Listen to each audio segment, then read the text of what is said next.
Hello everybody, this is Dennis Muhozi.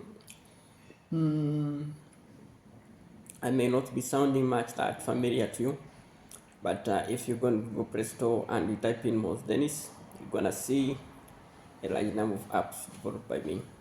If you go to Google search and put in my name, you're gonna have to see a lot of stuff. Now, how did I learn programming at a very young age? I started learning programming in 2019 with HTML, and we were using Notepad by then. And do you know what I would do? I would get questions, interpret them, and write them on a paper, because by that time computers were scarce. Then I would go in the lab and write those programs until, of course, I would get errors, but I would figure out and come up with the solution. That was in my ordinary level, and I got a 3 in my UCE exams. Then after that, I went for my bachelor's in computer engineering, and first language was C language. How did I learn C language? I didn't have a computer by then.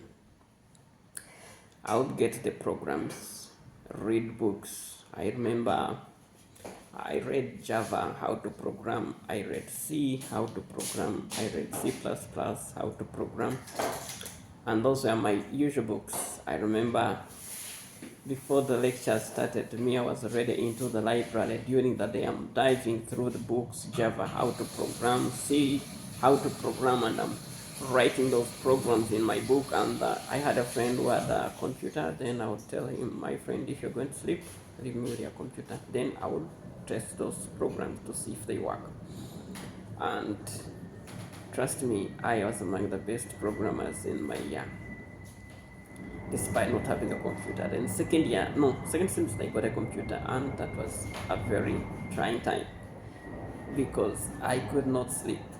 I longed for something that I wanted and I'd gotten it. There was no sleeping, and that affected my later years of campus because I could not concentrate in class. I was always sleeping, and because all the night I would be on my computer trying to find out new stuff, download, Stack Overflow, Geeks for Geeks, all those. I see a program and I feel like I should implement it. Sometimes you spend the whole night implementing a program, and by morning it doesn't work out, then you have to discard it, and then the following day you again start up another one.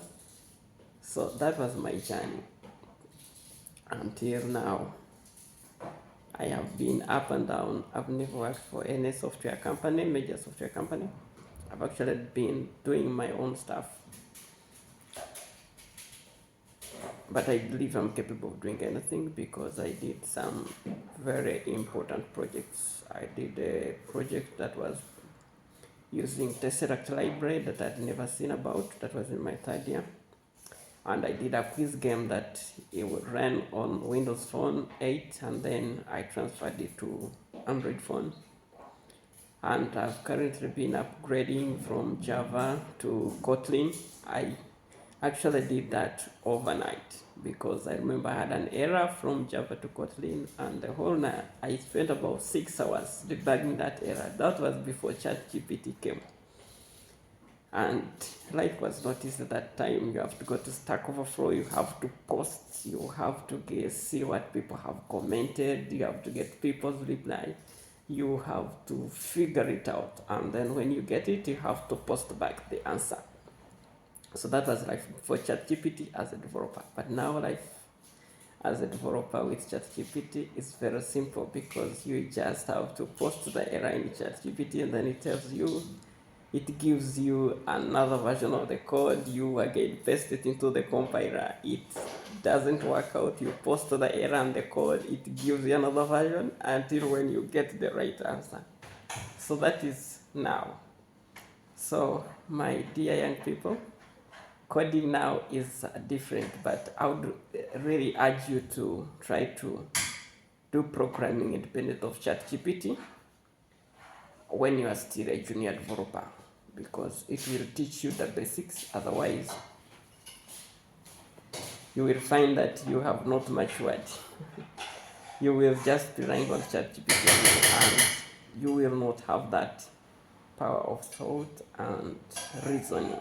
Okay, have a good day. Don't forget to subscribe to our channel. This is a series of how I became a programmer and my experience as a developer. Thank you.